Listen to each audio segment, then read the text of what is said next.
Salut à tous et bienvenue sur Johnny Catch. Il est l'homme le plus fort du monde, le Sexual Chocolate, celui qui nous invite dans son Hall of Pain, Mark Henry. Et aujourd'hui, on vous propose le discours génial qu'il a fait quand il a été intronisé dans le Hall of Fame de la WWE le 6 avril 2018. C'est un speech passionnant dans lequel il va prendre du recul sur sa carrière qui a été très riche puisqu'il a aussi bien été un monstre destructeur qui a gagné le championnat du monde poids lourd qu'un personnage beaucoup plus léger qui allait bien avec la folie de l'Attitude Era, Sexual Chocolate. Vous apprendrez entre autres comment des haltères qu'il a eu en cadeau quand il avait 10 ans ont changé sa vie. Pourquoi il a raccroché au nez de Vince McMahon alors qu'il n'était même pas à la WWE. Mais aussi comment il aidait financièrement The Rock au début de sa carrière, bien avant qu'il devienne une des plus grandes stars de tous les temps. N'hésitez pas à faire comme Jolly Sky HCF, qui est très fidèle à la chaîne et qu'on remercie du fond du cœur, en vous abonnant, en likant et en partageant la vidéo pour faire grandir la chaîne tous ensemble. Vous êtes bien sur Johnny Catch, Mark Henry au Hall of Fame 2018. C'est parti!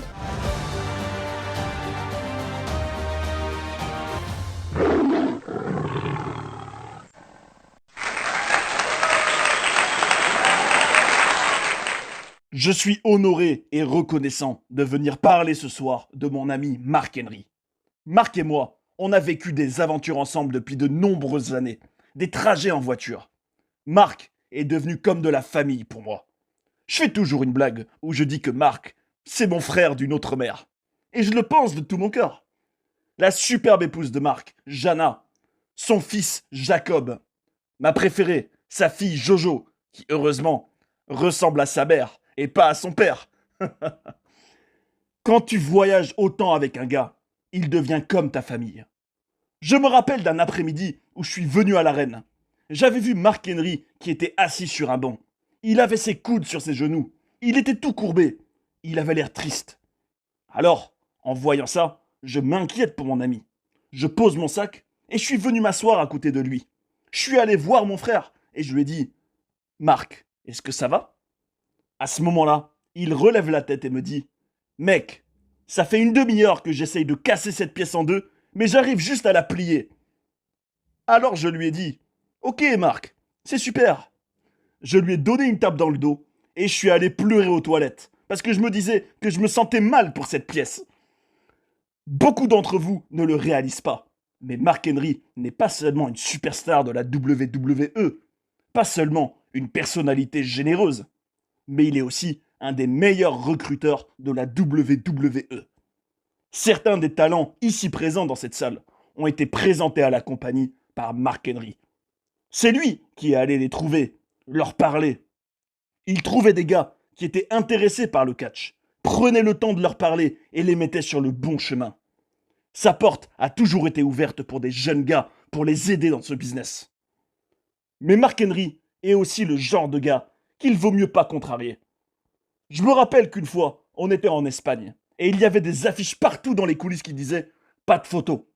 Mark Henry n'est pas le genre de mec que tu vas voir en lui mettant ton appareil photo sous le nez et en prenant direct une photo. Il vaut mieux lui demander d'abord. On était en train de parler tous les deux, et un gars apparaît avec son appareil photo, prend une photo sans lui demander, puis s'en va. À ce moment-là, Mark fait quelques pas, attrape son appareil et l'écrase dans sa main, comme vous et moi, on aurait fait une boule de papier.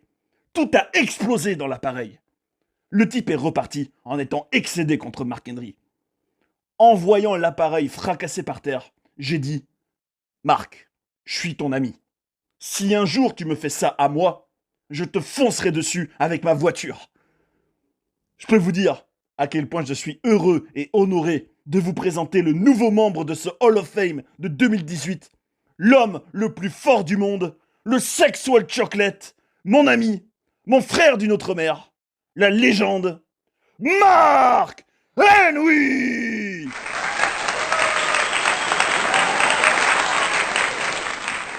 Comment ça va ce soir? Avant de commencer, j'aimerais remercier Dieu, parce que je vais avoir besoin de Dieu pour arriver à faire ce discours sans pleurer. Big Show peut baisser sa garde.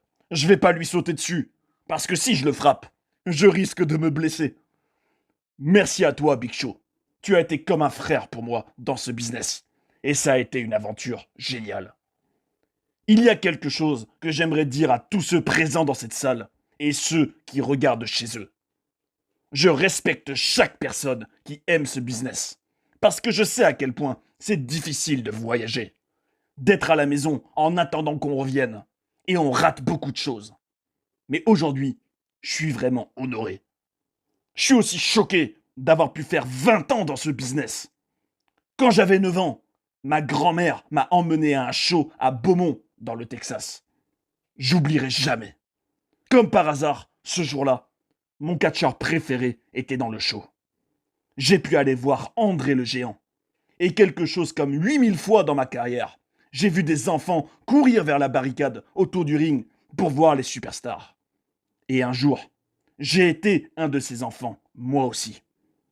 Des imbéciles m'avaient fait tomber, et André le Géant m'a relevé en m'attrapant. Et c'est pour ça que j'en suis où j'en suis aujourd'hui.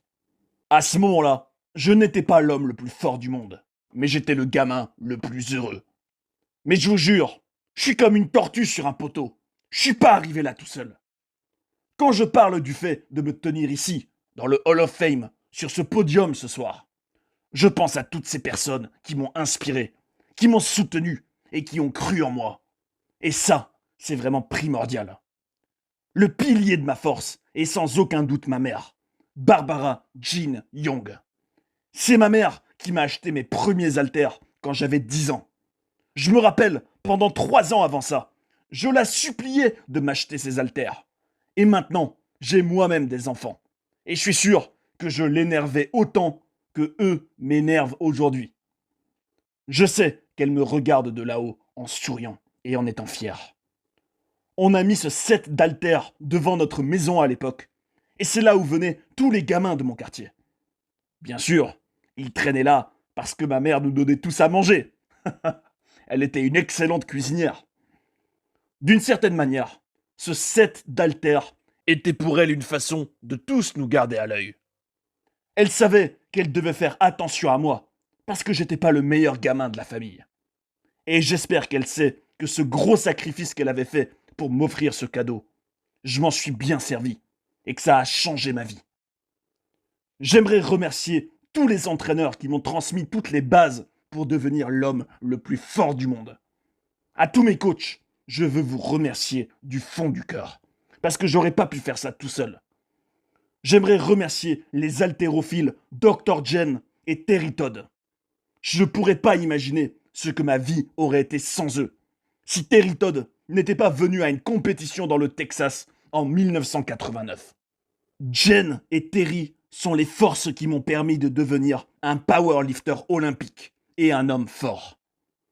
À travers l'exposition de représenter les États-Unis aux Jeux olympiques, j'ai eu la chance de recevoir tellement d'attention médiatique. Et va savoir comment j'ai atterri dans le show de Oprah Winfrey, le Tonight Show de Jay Leno, sur des couvertures de magazines dans le monde entier. Mais curieusement, c'est le fait que je mentionnais souvent que j'étais un fan de catch qui a fait qu'on me remarque. Donc je veux remercier les gens d'être autant fans du business que moi je l'étais. C'est ma grand-mère qui m'a transmis la passion du catch. On regardait des matchs, c'était notre truc. Quand j'étais jeune, elle regardait des matchs avec moi. Mais c'est l'entraînement avec les haltères dans mon quartier qui a fait de moi qui je suis aujourd'hui. Je suivais le catch de près. J'adorais ça.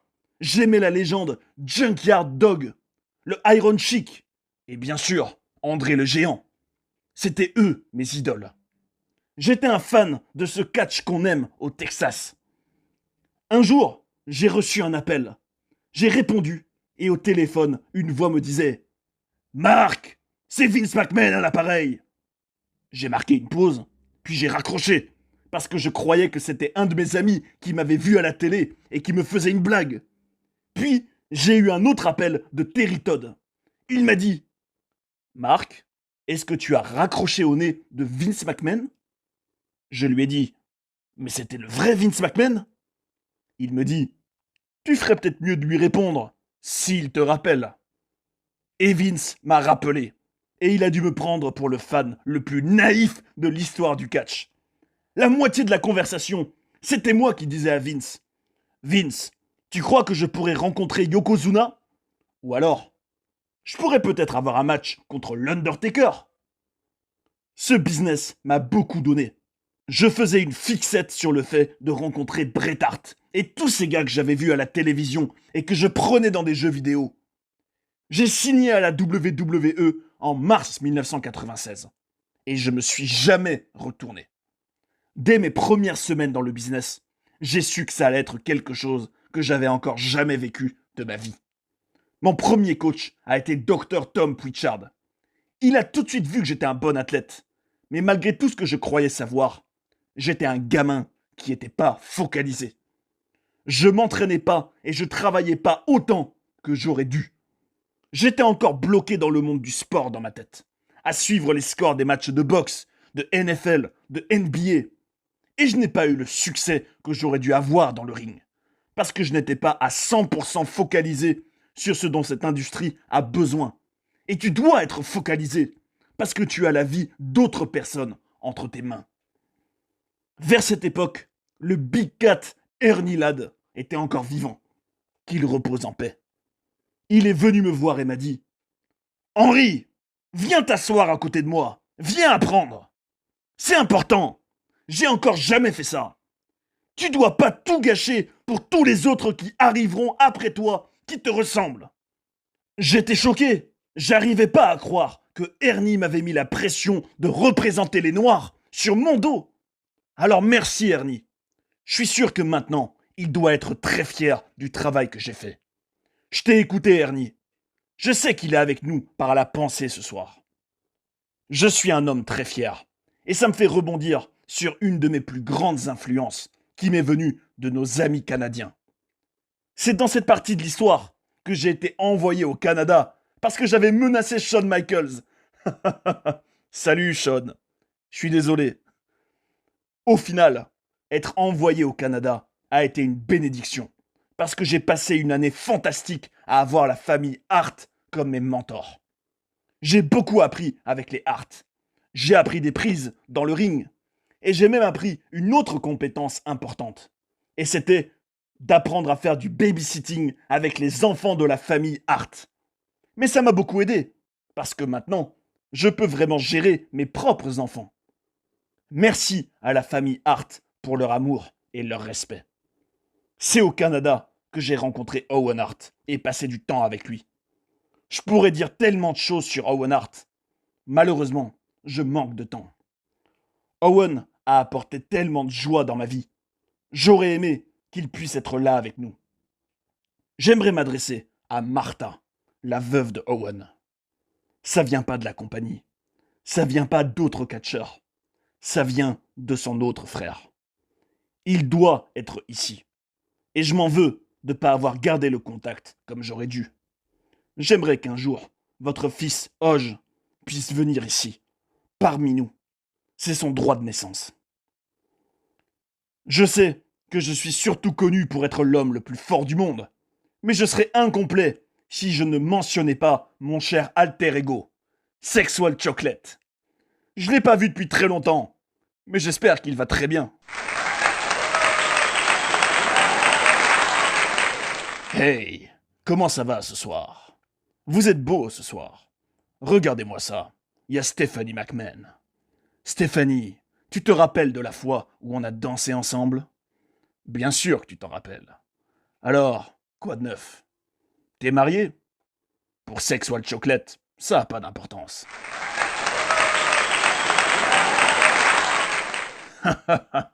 C'était marrant. Non, ne me donnez pas des idées. Je ne reviendrai pas. Quand j'ai dit à D'Lo Brown à l'époque que j'allais être le personnage de Sexual Chocolate, il est presque tombé de la voiture en rigolant. Il m'a dit qu'il n'y aurait aucun moyen qu'on m'autorise à faire ça à la télévision. Et pourtant, ils l'ont fait. Sexual Chocolate était un grand succès. Et c'était un plaisir à faire. Je dois remercier Mae Young et Chyna parce qu'elles ont fait Sexual Chocolate. Et vous me manquez toutes les deux. À propos de D'Lo Brown, je peux pas oublier la puissante Nation of Domination. Ça aussi, c'était fun. D'Lo Brown a été mon premier coéquipier tag team. On a fait tellement de trajets ensemble. On s'est toujours bien amusé et on est resté proches. Tu es mon frère et merci d'avoir toujours été là pour moi. Et le Godfather. Bon, il y a des enfants dans la salle, donc je peux pas raconter des histoires sur le Godfather. Mais je t'aime et je te remercie pour toutes ces années où tu m'as transmis tes connaissances et comment tu m'as traité. Et Ron Simmons. Quand tu cherches le mot homme dans le dictionnaire, il y a une image de Ron Simmons qui se tient comme ça. Il était exceptionnel et il a été le premier Afro-Américain à être champion poids lourd à la WCW et le deuxième Afro-Américain à gagner le titre poids lourd. Et je te remercie d'être un exemple pour moi et mes enfants. Et bien sûr, je ne peux pas oublier Dwayne The Rock Johnson. Quand j'ai rencontré The Rock en 1995, il venait juste de démarrer à la WWE, tout comme moi. Même s'il n'avait pas assez d'argent pour prendre un appartement ou pour acheter un lit, il avait beaucoup de talent, un physique incroyable. Et c'est le gars le plus solide que j'ai rencontré. Il était né pour être catcheur. Et je lui disais que je savais qu'il deviendrait une star, qu'il pouvait emménager avec moi, qu'il n'avait pas à s'inquiéter pour l'argent, qu'il me rembourserait quand il gagnerait assez de sous. Mais nous voilà maintenant en 2018. Et j'ai entendu des rumeurs comme quoi il se débrouillait plutôt bien. Alors Dwayne, si tu m'entends, je suis à la retraite maintenant. Alors ça me ferait pas de mal que tu me rembourses cet argent. Et puis les intérêts auraient augmenté tous les jours depuis le temps. Si je prends du recul sur la carrière que j'ai eue pendant une vingtaine d'années, j'ai été le champion ECW. J'ai été le champion du monde poids lourd. Quand j'ai gagné le titre ECW, je l'ai fait dans un match contre deux des meilleurs big men de l'histoire du divertissement sportif. Big Show et Kane. L'année 2011 a été mon point culminant. J'ai gagné le championnat du monde poids lourd. Et je voudrais remercier toutes les personnes qui m'ont mené à ça. Big Show, Daniel Bryan, Randy Orton. Je vous apprécie les gars. Et être le 5e Afro-Américain à avoir ce titre, ça a été mon point culminant. Ces moments précieux prouvent que j'ai tiré le meilleur de ma carrière. Que j'ai réussi à passer de l'homme le plus fort du monde à champion du monde poids lourd dans ce business que j'aime tellement. J'ai eu le plaisir et le privilège d'être dans le ring avec beaucoup d'excellents catcheurs et des bonnes personnes. Si certaines personnes se sentent oubliées dans mon discours aujourd'hui, je m'en excuse. Ça fait plus de 40 ans que je suis un fan de catch. J'ai participé à quasiment 8000 matchs et je ne rendrai pas service au business en remerciant tout le monde. Pour finir, j'aimerais remercier ma famille, mon frère Patrick et sa famille, et tous mes autres proches qui sont venus ici, et les autres qui sont présents spirituellement. Merci pour toutes ces années de soutien. J'aimerais remercier ma superbe femme, Jana. Sans toi, tout ça n'aurait pas été possible. Tu as été à mes côtés depuis mes débuts à la WWE. Tu as été mon rock. Je me rappelle quand on s'est rencontrés. Tu étais au centre d'entraînement olympique. Et jamais j'aurais imaginé que notre histoire nous emmènerait si loin. À mon fils Jacob et à ma fille Johanna, je veux vous remercier d'avoir été là pour moi, même quand je ne l'étais pas pour vous. Je sais que je n'ai pas été aussi souvent à la maison que j'aurais aimé, mais j'ai fait ça pour que vous ayez plus que ce que moi, j'ai eu. Merci de m'avoir fait vivre le plus grand rêve qu'un homme peut avoir. Je vous aime. Je rentre à la maison. Dans ce monde merveilleux, on doit faire de l'intégration et de l'acceptation de la diversité un standard absolu. Depuis que je suis dans cette compagnie, je suis fier de ce que la WWE a fait pour favoriser la diversité. Cette planète est un melting pot. Mais avant de partir, il y a une dernière chose que je dois faire. Je suis juste un gamin qui a fait la fierté de la ville de Silsbee, au Texas. Certains d'entre vous peuvent penser que je suis encore capable de continuer. Et vous avez raison. John Cena, tu le sais et je le sais, que j'aurais dû avoir un match pour le titre de la WWE. Et je ne parle pas que de John. Il y a beaucoup d'autres stars ici.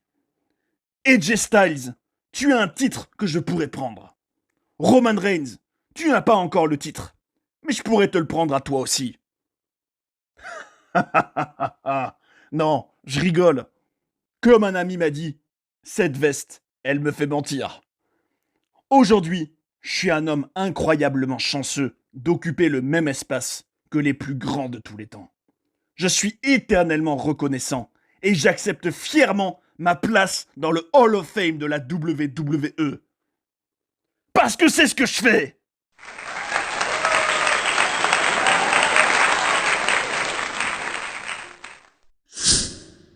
Et voilà pour ce discours de Mark Henry au Hall of Fame. Un discours émouvant qui nous permet de réaliser la richesse de sa carrière. À quel point il aime profondément le business du catch depuis de nombreuses années. Et dans lequel on apprend des choses incroyables, comme le fait qu'il ait été à un show quand il était petit, où il a pu voir André le Géant de très près, mais aussi qu'il a pu aider la WWE à recruter de nouveaux talents. Clairement, l'homme le plus fort du monde, qui invitait tout le monde dans son Hall of Fame, a mérité sa place dans le Hall of Fame. Et après ce speech mémorable, j'ai une question à vous poser. Quel autre discours du Hall of Fame aimeriez-vous voir sur la chaîne? Dites-nous ce que vous en pensez, ce sera un plaisir de lire vos commentaires et de partager nos idées ensemble, parce que c'est le catch comme on l'aime. Si vous aussi, vous êtes fan de la puissance de Mark Henry, explosez-moi la barre de like, partagez la vidéo et abonnez-vous pour ne pas rater les prochaines, c'est le meilleur soutien pour la chaîne. Merci beaucoup à ceux qui l'ont fait et à ceux qui le feront, on est ensemble. Prenez soin des vôtres et à bientôt sur Johnny Catch.